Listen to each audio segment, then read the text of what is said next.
سرکش episode number 2۔ ان دنوں میں میٹرک میں تھا جب ایک روز اسکول میں وقفے کے دوران ایک لڑکے نے آ کر مجھے بتایا کہ ہیڈ ماسٹر صاحب مجھے بلا رہے ہیں۔ مجھے گھبراہٹ سی ہونے لگی، نہ جانے کیا بات تھی۔ آج تو میں نے کوئی شرارت بھی نہیں کی تھی۔ بہرحال دل مضبوط کر کے ہیڈ ماسٹر صاحب کے کمرے کی طرف چل پڑا۔ میرے اردو کے استاد بھی وہیں بیٹھے ہوئے تھے۔ تمہارا نام افضل ہے؟ ہیڈ ماسٹر صاحب نے اینک کے شیشوں کے اوپر سے دیکھتے ہوئے پوچھا۔ مجھے بڑی خوشی ہوئی۔ ہیڈ ماسٹر صاحب جیسی معزز ہستی مجھے میرے درست نام سے مخاطب کر رہی تھی۔ جی ہاں، میں نے تھوک نکل کر جواب دیا۔ تمہارے پاس کوئی صاف شلوار قمیض ہے؟ انہوں نے میرا جائزہ لیتے ہوئے پوچھا۔ اس سوال نے مجھے پریشان کر دیا۔ اندیشہ محسوس ہوا کہ شاید صاف شلوار قمیض نہ رکھ سکنے کے جرم میں مجھے اسکول سے نکالنے کی تیاری کی جا رہی ہے۔ جی ہاں، ایک ہے تو صحیح، میں اسے اچھی طرح دلوا لوں گا، میں نے ہچکچاتے ہوئے جواب دیا۔ مگر کرنا کیا ہے؟ میں سوال مکمل کرنے کی ہمت نہ کر سکا۔ پتر، میرا مطلب ہے برخوردار، ہیڈ ماسٹر صاحب نے کھنگار کر گلا صاف کرتے ہوئے کہا۔ ہم دراصل تمہیں لاہور بھیجنا چاہ رہے ہیں۔ ایک لمحے کے لیے گویا میرا دل دھڑکنا بھول گیا۔ مجھے معلوم تھا کہ سارے فلم اسٹوڈیو لاہور میں ہیں، ساری ہیروئنیں بھی لاہور ہی میں رہتی ہیں۔ ہیرو سے مجھے کچھ زیادہ دلچسپی نہیں تھی۔ ہیڈ ماسٹر صاحب اپنے سامنے پڑے ہوئے کاغذات کو دیکھتے ہوئے کہہ رہے تھے، بھائی وہ مسئلہ یہ ہے کہ لاہور میں کوئی میلہ شیلہ ہو رہا ہے، کئی دن چلے گا۔ اس میں اسکولوں کے درمیان مختلف مقابلے بھی ہوں گے۔ ہمارے اسکول سے بھی ایک کھلاڑی کبڈی، باکسر اور ہائی جمپر کا جائے گا۔ مصیبت یہ ہے کہ دعوت ایک مقرر کے لیے بھی آئی ہے، کیونکہ وہاں تقریری مقابلے بھی ہوں گے۔ کھلاڑی تو ہم نے سب منتخب کر لیے ہیں، مقرر کوئی نہیں ہے۔ جو ایک آدھ ہے، اس کی اردو مجھ سے بھی زیادہ خراب ہے۔ اردو کے ماسٹر صاحب نے تمہارا ہی نام تجویز کیا ہے، لہٰذا ہم نے سوچا ہے کہ مقرر کے طور پر تمہیں بھیجا جائے۔ لیکن سر، میں نے تو کبھی تقریر ہی نہیں کی، میں نے کمزور سے لہجے میں کہا۔ اس کے بعد ہیڈ ماسٹر صاحب نے اس موضوع پر کچھ دیر تقریر کی کہ تقریر کا فن کیا ہوتا ہے۔ پھر کہنے لگے، ویسے بھی ہم کون سا تمہیں قومی اسمبلی میں تقریر کرنے کے لیے بھیج رہے ہیں۔ تمہارا فائدہ یہ ہے کہ اسکول کے خرچے پر لاہور کی سیر کراؤ گے۔ مجھے دراصل تمہارے ماسٹر صاحب نے بتایا ہے کہ تمہاری آواز بڑی رودار ہے۔ ماسٹر صاحب تمہیں تقریر لکھ دیں گے اور رٹوا بھی دیں گے، کوئی خاص مسئلہ نہیں ہے، بس تیار رہنا۔ ایک ہفتے بعد تمہیں ماسٹر صاحب کے ساتھ جانا ہے، ہم نے تمہارا نام لکھ لیا ہے۔ آج کل جس طرح کسی کی دبئی جانے یا حج پر جانے کی تیاری ہوتی ہے، اسی زور و شور سے میرے لاہور جانے کی تیاری شروع ہوئی۔ اس میں تیاری کم تھی اور زور و شور زیادہ۔ تیاری کرنے کے لیے تھا ہی کیا، ایک شلوار قمیض تھی جسے میں نے خود 3 مرتبہ دھو کر دھوبی سے استری کرایا، جوتے موچی سے مرمت اور پالش کروا کے رکھے، ایک دوست سے شیشی میں تھوڑا سا خوشبودار تیل مانگ کر رکھا کہ لاہور جاتے ہوئے لگا لوں گا۔ تقریری مقابلوں وغیرہ کی تاریخ سے ایک دن پہلے ہمیں چند لڑکے ماسٹر صاحب کے ساتھ لاہور روانہ ہوئے۔ ہماری بس جب لاہور کی حدود میں داخل ہوئی تو میرا دل اس کمسن دولہے کی طرح دھڑک رہا تھا جو حجرہ عرسی کی طرف روانہ ہونے لگا ہو۔ ماسٹر صاحب ہمیں بتاتے جا رہے تھے، یہ شاہی مسجد ہے، اس کے برابر میں شاہی قلعہ ہے، یہ باٹی گیٹ ہے، یہ دائیں ہاتھ پر گلی میں دادا دربار صاحب ہے۔ اگلی سیٹوں سے 2-3 آدمیوں نے مڑ کر ہماری طرف دیکھا، پھر ان میں سے ایک نے قدرے نیچی آواز میں دوسرے سے کہا، بتیاں دیکھنے آئے نے۔ یہ بھی بتیاں دیکھنے آئے ہیں۔ اس کے ساتھی نے زوردار کہکا لگایا، گویا یہ کوئی عمدہ لطیفہ تھا۔ ماسٹر صاحب شرمندہ سے ہو کر چپ ہو گئے۔ وہ بارہا لاہور آ چکے تھے، مگر اشتیاق ان کا بھی قابل دید تھا۔ تاہم اس شخص کا فقرہ سننے کے بعد ان پر بھی گویا اوس سی پڑ گئی تھی۔ ان دنوں ریلوے اسٹیشن پر ہی بیشتر بسوں کا اڈا موجود تھا، لیکن ہم باٹی گیٹ کے چوک پر ہی اتر گئے۔ ہمارے قیام کا بندوبست دوسرے شہروں سے آئے ہوئے بہت سے لڑکوں کے ساتھ گورنمنٹ کالج کے ہاسٹل میں کیا گیا تھا، جو ان دنوں خالی تھا۔ اس ہاسٹل میں قیام کرنے کا سب سے بڑا فائدہ ہمیں یہ ہوا کہ ہم نے فلیش سسٹم کا استعمال سیکھ لیا۔ رات کو ہمیں میس میں کھانے کے لیے بلایا گیا۔ شفٹوں میں لڑکوں کو بھگتایا جا رہا تھا۔ ہماری شفٹ میں بیشتر لڑکے دیہاتی اور نیم دیہاتی قسم کے ہی تھے، جبکہ کھانا شہری قسم کا تھا۔ میں نے جب 6 روٹیاں چٹ کرنے کے بعد تیسری مرتبہ سالن طلب کیا، بہرہ شخص نے ناپسندگی کی نظر سے ہم سب کو گھورتے ہوئے کہا، اگلی شفٹ کے لیے بھی کچھ چھوڑو گے یا نہیں؟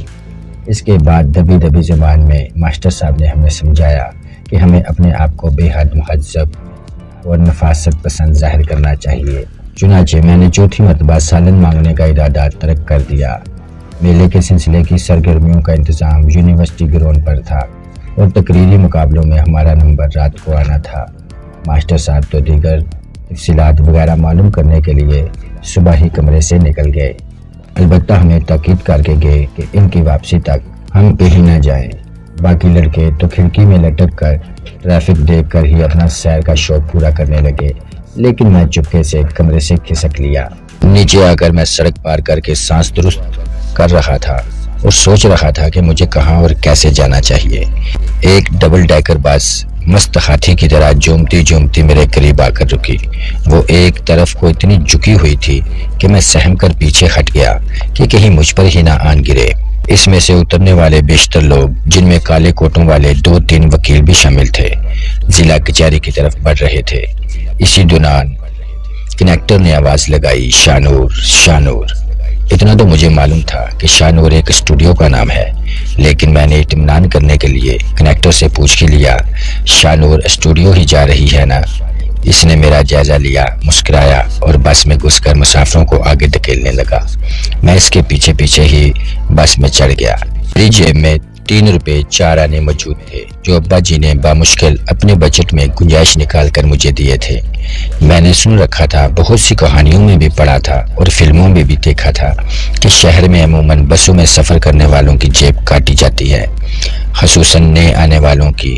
اس لیے اس جیب پر سختی سے ہاتھ رکھا ہوا تھا، جس میں 3 روپے 4 آنے تھے۔ سفر مجھے بہت طویل محسوس ہو رہا تھا۔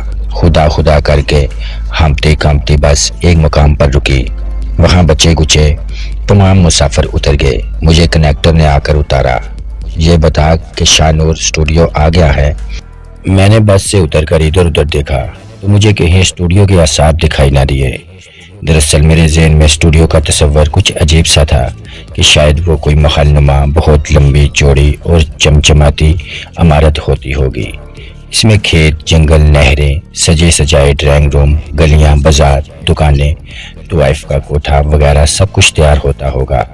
کسی گوشے میں کوئی چیز، کسی حصے میں کوئی چیز۔ کھیت میں شوٹنگ کرنی ہو تو کیمرہ اٹھا کر ادھر کو لے گئے، ڈرائنگ روم میں کرنی ہو تو کیمرہ اٹھا کر ادھر لے آئے۔ مجھے ایسی کوئی عمارت آس پاس نظر نہیں آ رہی تھی جو اس تصور پر پوری اترتی محسوس ہوتی ہو۔ سامنے ایک عام سی عمارت کا گیٹ نظر آ رہا تھا، مگر اس پر نیم دائرے کی شکل میں ایک گرل پر باری اسٹوڈیو کے انگریزی حروف چپسا نظر آ رہے تھے۔ ایک صاحب سے معلومات کرنے پر پتہ چلا کہ شانور اس کے قریب ہی ایک بغلی گلی میں اندر جانے کے بعد نظر آتا ہے۔ اس کے ساتھ ہی بائیں ہاتھ پر ایک سڑک مڑتی تھی، وہ ایوان اسٹوڈیو میں جاتی تھی۔ میری خوشی کی انتہا نہ رہی کہ یہاں 3 اسٹوڈیو ساتھ ساتھ تھے، گویا زیادہ پٹکنے کی ضرورت نہیں تھی، کم وقت میں ہی سارے اسٹوڈیو کی سیر کی جا سکتی تھی۔ گیٹ کے پاس لوہے کی ایک کرسی پر ایک روایتی قسم کا پٹھان چوکیدار موجود تھا۔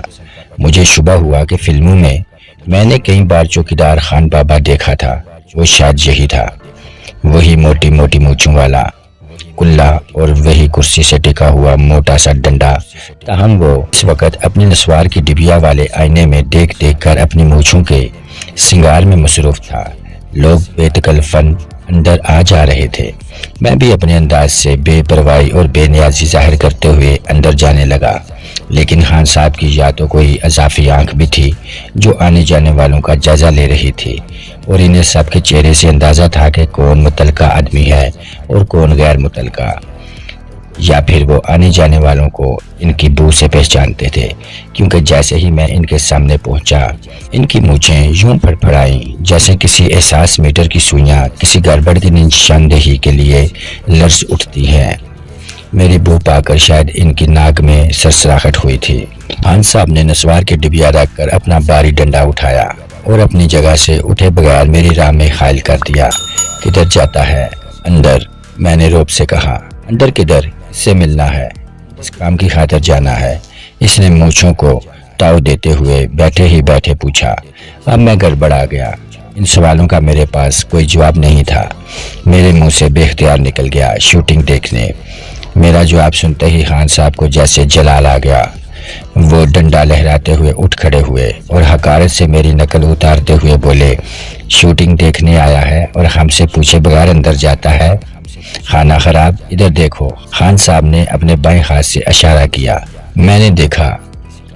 ادھر 8-10 آدمی کندھے سے کندھا جوڑے گویا کسی کے استقبال کے لیے تیار کھڑے تھے۔ کسی کا حلیہ معقول تھا، کوئی بہت ہی شکستہ حال نظر آ رہا تھا، کسی کا چہرہ مرجھایا ہوا تھا اور کوئی بیمار نظر آ رہا تھا۔ ان میں ایک چیز مشترکہ تھی اور وہ تھی امید، اور جیسے زندگی سے ان کا ناطہ محفوظ اسی امید کے سہارے قائم تھا۔ یہ سب بھی شوٹنگ دیکھنے کے واسطے آیا ہے، خان صاحب نے طنزیہ لہجے میں کہا، اور آج کا نہیں بہت مدت سے آیا ہے۔ ان میں سے کوئی صحبا کا عاشق ہے، کوئی شمی مارا کا عاشق، کوئی نیلوفر پر جان دیتا ہے اور کوئی مسدد نذیر کے لیے زندگی قربان کرنے کو تیار ہے۔ ابھی تو ہم نے ان میں سے کسی کو اندر جانے نہیں دیا، تم تو ابھی پہلی دفعہ آیا ہے تو منہ اٹھا کر اندر جا رہے ہو۔ پیچھے ہٹو خانہ خراب۔ خان صاحب نے ڈنڈے سے مجھے پیچھے دھکیل دیا۔ میں گویا محفوظ اپنی خجلت مٹانے کے لیے چند منٹ وہاں کھڑا رہا اور اسی دوران احساسات معمول پر آ گئے۔ لوگ بادستور اسٹوڈیو میں آ جا رہے تھے۔ 2-1 گاڑیاں بھی اسٹوڈیو سے باہر آئیں اور خان صاحب نے لپک کر ان کے لیے پورا گیٹ کھولا۔ میں گاڑیوں میں باہر آنے والوں کو پہچان نہیں سکا۔ چند منٹ بعد میں وہاں سے ہٹا اور قریبی گلی میں گھس گیا۔ چند قدم چل کر میں ایک موڑ مڑتے ہی کھلی سی جگہ پر پہنچ گیا۔ سامنے ایک اور عمارت کا لمبا چوڑا گیٹ تھا جو کھلا ہوا تھا اور اس پر کوئی چوکیدار بھی نہیں تھا۔ میں ہچکچاتے ہوئے اندر چلا گیا۔ یہ شاہ نور اسٹوڈیو تھا۔ بائیں ہاتھ پر طویل لان تھا، اس کے مقابل ستونوں والے برآمدے میں دروازوں کی ستاریں نظر آ رہی تھیں۔ سب کمرے بند تھے۔ لان کے دوسری طرف بھی اسی طرح ستونوں والے برآمدے تھے۔ ان میں جو دروازے نظر آ رہے تھے وہ کمروں کے دروازے معلوم نہیں ہوتے تھے، بہت اونچے اونچے سرمئی دروازے تھے، جیسے عموماً فلموں میں جیلوں یا پھر قلعوں کے دکھائے جاتے تھے۔ ان دروازوں پر نمبر بھی لکھے ہوئے تھے۔ یہ عمارتیں 2 منزلہ تھیں اور اوپر بھی تقریباً نیچے ہی کا سا نقشہ تھا۔ یہاں کچھ ویرانی اور سکوت تھا۔ یوں محسوس ہوتا تھا کہ جو کچھ بھی ہو رہا ہے بند دروازوں کے پیچھے ہو رہا تھا۔ اکا دکا آدمی ادھر ادھر پھر رہے تھے، کوئی شناسا صورت نظر نہیں آ رہی تھی۔ یہ سب کچھ میرے تصورات سے کافی مختلف تھا۔ میرے ذہن میں کچھ ایسا نقشہ تھا کہ اسٹوڈیو میں داخل ہوتے ہوں گے تو کہیں چھوٹی سی نہر کے کنارے نیل و نیم دراز نظر آتی ہوگی، کچھ آگے بڑھتے ہوں گے تو کاس پر شیریں محفل رقص دکھائی دیتی ہوگی، مزید آگے جاتے ہوں گے تو مسرت نذیر گھوڑے پر سوار تلوار لہراتی ادھر ادھر پھرتی دکھائی دیتی ہوگی، کچھ اور آگے بڑھتے ہوں گے تو نیر سلطانہ کسی گوشے میں درپن سے سرگوشیوں میں مصروف نظر آتی ہوگی، لیکن یہاں ان میں سے کوئی بھی نہیں تھا۔ میں آوارہ گائے کی طرح ادھر ادھر پھر رہا تھا اور مایوس ہو کر واپس جانے کا ارادہ کر رہا تھا کہ اونچے سرمئی دروازے میں سے ایک دروازہ اچانک کھلا اور ایک دراز قد عورت جو پہلی نظر میں مجھے مرد معلوم ہوئی تیزی سے باہر آئی۔ وہ سیاہ چست تلون قمیض اور نارنگی سے رنگ کی چمکتی جیکٹ پہنے ہوئے تھی، پیروں میں فل بوٹ تھے، اس کے طے شدہ بورے بال چوڑے کندھوں پر جھوم رہے تھے۔ بڑے مردانہ انداز میں وہ ٹھک ٹھک کرتی برآمدے میں آ رہی تھی۔ اس کے چہرے پر سرخی پاؤڈر اس قدر تھوپا ہوا تھا جیسے کسی نے برش سے باقاعدہ پینٹ کیا ہے۔ اس کی آنکھیں خوبصورت تھیں مگر انہیں اتنا زیادہ کاجل سے سجایا گیا تھا کہ وہ مصنوعی معلوم ہونے لگی تھی۔ اس کے دائیں بائیں 2 مرد تھے، ایک نے کلپ بورڈ پکڑا ہوا تھا جس پر کاغذوں کا بلندہ اٹکا ہوا تھا۔ وہ شخص اس عورت سے قدم ملا کر چلنے کی کوشش کر رہا تھا، کبھی وہ اپنی اینک سنبھالتا اور کبھی کاغذات۔ ان کاغذات کو الٹ پلٹ کر وہ عورت کو کچھ بتانے کی کوشش کر رہا تھا۔ ایک اور شخص قدرے پیچھے تھا لیکن لپکا چلا آ رہا تھا اور میڈم کے گردان کر رہا تھا۔ اس سے پیچھے ایک مجھ سے قدرے چھوٹا لڑکا تھا جو ایک خوبصورت سرخ باکس اٹھائے ہوئے تھا۔ سب سے پیچھے ایک عورت لنگڑاتی ہوئی چلی آ رہی تھی۔ مردانہ انداز میں چلتی ہوئی عورت کسی کی طرف بھی توجہ نہیں دے رہی تھی۔ وہ بار بار اپنی گھڑی دیکھ رہی تھی، اسے جیسے کہیں پہنچنے کی جلدی تھی۔ ٹھک ٹھک کرتی وہ میرے قریب سے بھی گزر گئی اور خوشبو کا ایک جھونکا اپنے پیچھے چھوڑ گئی۔ میں غیر ارادی طور پر اسی سمت گھوم گیا جدھر وہ جا رہی تھی۔ وہ مزید چند قدم چل کر کسی کمرے کا چھوٹا سا دروازہ کھول کر اندر چلی گئی۔ باقی لوگ بھی اندر جا چکے تو دروازہ بند ہو گیا۔ جب وہ چہرہ میرے سامنے نہیں رہا، میں نے پہچانا کہ وہ تو مسرت نذیر تھی۔ میرا دل کچھ زیادہ ہی زور سے دھڑکنے لگا۔ ایک لمحے کے لیے مجھے کچھ پچھتاوا سا محسوس ہوا کہ میں نے بر وقت مسرت نذیر کو کیوں نہیں پہچانا۔ پھر میں نے اپنے آپ کو سمجھایا کہ اگر بر وقت بھی پہچان لیتا تو کیا کر لیتا۔ اسی انسان میں ایک اور بڑا دروازہ کھلا اور بھاری بدن اور قدرے چھوٹے قد کے ایک صاحب شاہی لباس زیب تن کیے باہر آ گئے۔ چلتے چلتے ہی وہ اپنا ڈھیلا ڈالا شاہی لباس، جس پر بے تحاشا گوٹ لگا ہوا تھا، اتارے جا رہے تھے۔ اور تب میں نے دیکھا کہ شاہی لبادرے کے نیچے انہوں نے 3 پیس سوٹ پہنا ہوا تھا۔ لبادرہ اتار کر انہوں نے ایک شخص کو تھما دیا جو ان کے ساتھ ساتھ چل رہا تھا۔ تب میں نے پہچانا کہ وہ آغا تالش تھے۔ میں انہیں سلام کرنا چاہتا تھا مگر انہوں نے میری طرف دیکھا ہی نہیں۔ ادھر ادھر گھومتا پھرتا میں اسٹوڈیو کے ایک الگ تھلگ سے حصے میں جا پہنچا، جہاں لکڑی کے ایک گیٹ کے عقب میں بیلوں سے ڈکا ہوا ایک مکان سا دکھائی دے رہا تھا۔ مکان کے بائیں طرف بھی راشی ہوئی گھاس کا فرش اور پھولدار پودوں کی کیاریاں پھیلی ہوئی تھیں۔ ایک مالی کیاری کے پاس بیٹھا کھرپی سے زمین کھود رہا تھا اور نہایت پرسرار انداز میں زیر لب اپنے آپ سے باتیں کر رہا تھا۔ مجھ پر نظر پڑی تو ہاتھ روک کر چلایا، ابے کدھر منہ اٹھائے چلا آ رہا ہے؟ تجھے معلوم نہیں صاحب نے منع کیا ہوا ہے کوئی اس کے گھر کے سامنے سے نہ گزرے۔ مجھے واقع ہی نہیں معلوم تھا کہ وہ کن صاحب کا ذکر کر رہا تھا، بلکہ مجھے تو یہ بھی معلوم نہیں تھا کہ یہ کوئی گھر ہے۔ میں نے تیزی سے پلٹنے میں ہی عافیت سمجھی۔ میں واپس لان کی طرف آیا تو وہاں اب 10-15 لڑکیاں بیٹھی نظر آئیں، مختلف عمروں اور مختلف جسمانیت کی لڑکیاں، مگر ان کے لباس یکساں تھے۔ پرانی طرز کے کرتے اور چوڑی دار پجامے، ان میں سے بیشتر کے چہرے اجڑے اجڑے سے تھے، مگر وہ آپس میں خوب چہک رہی تھیں۔ دو تو نہ جانے کس بات پر ہنس ہنس کر دوہری ہوتی جا رہی تھی۔ میں لان کے قریب پہنچا تو میں نے آنکھیں پھاڑ پھاڑ کر پہچاننے کی کوشش کی کہ شاید ان میں کوئی ہیروئن موجود ہو، مگر کوئی صورت مجھے شناسا محسوس نہیں ہوئی۔ پھر مجھے اندازہ ہوا کہ یہ وہ لڑکیاں تھیں جو بعض گانوں کے دوران ہیروئن کے عقب میں کھڑی ہوتی تھیں۔ ہیروئن اگر دائیں طرف سر جھکاتی تھی تو یہ بھی دائیں طرف سر جھکاتی تھیں، اور اگر ہیروئن بائیں طرف کو جھکتی تھی تو یہ بھی بائیں طرف کو جھک جاتی تھیں۔ اگر ہیروئن گھاس پر لیٹتی تھی تو یہ بھی گھاس پر دراز ہو جاتی تھی۔ میں نے اخباروں میں، فلمی اشتہاروں میں پڑھا تھا کہ انہیں ایکسٹرا گرلز کہا جاتا ہے۔ میں بڑی حیرت سے سوچا کرتا تھا کہ کیا کوئی لڑکی بھی فالتو ہو سکتی ہے۔ میں انہیں گھورتے ہوئے شاید کافی احمق معلوم ہو رہا تھا، کیونکہ ان میں سے 2-3 میری طرف دیکھ کر نئے سرے سے کھی کرنے لگی، گویا اب کوئی نیا لطیفہ شروع ہو گیا ہو۔ ایک بولی، عمر دیکھو اور انداز دیکھو، معلوم ہوتا ہے آنکھوں ہی آنکھوں میں نگل جائے گا۔ معلوم نہیں کون ہے، بہت ہی زیادہ نئی شکل معلوم ہو رہی ہے۔ ایک اور سانولی اور سوکھی سڑی سی لڑکی جس کی ہنسیوں کی ہڈی کچھ زیادہ ہی ابری ہوئی تھی، پہلی لڑکی کی کمر پر ہاتھ مارتے ہوئے بولی، اتنی مدت ہو گئی تجھے، گاٹ گاٹ کا پانی پیا مگر بندے کی پہچان نہ آئی۔ ارے اس کی تو شکل سے صاف ظاہر ہے کہ شوٹنگ دیکھنے کے لیے آیا ہوا ہے۔ نہ جانے کیوں مجھ پر بدحواسی طاری ہو گئی اور میں سیدھا گیٹ کی طرف بڑھتا چلا گیا۔ لڑکیوں کے کہکے میرے تعاقب میں تھے۔ اسٹوڈیو سے باہر آ کر مجھ پر پچھتاوے کا دورہ پڑا۔ میرا جی چاہا کہ اپنا باری تلے کا جوتا اتار کر 2-4 مرتبہ اپنے ہی سر پر مار لوں، بھلا لڑکیوں کے سامنے اتنا نروس ہونے کی کیا ضرورت تھی۔ دفاتر مجھے یاد آیا کہ ماسٹر صاحب نے سختی سے ہدایت کی تھی کہ کوئی لڑکا ہاسٹل کے کمرے سے باہر نہ جائے، اور میں کہاں گھومتا پھر رہا تھا۔ یہ خیال آتے ہی میں سڑک پار کرنے کے لیے لپکا۔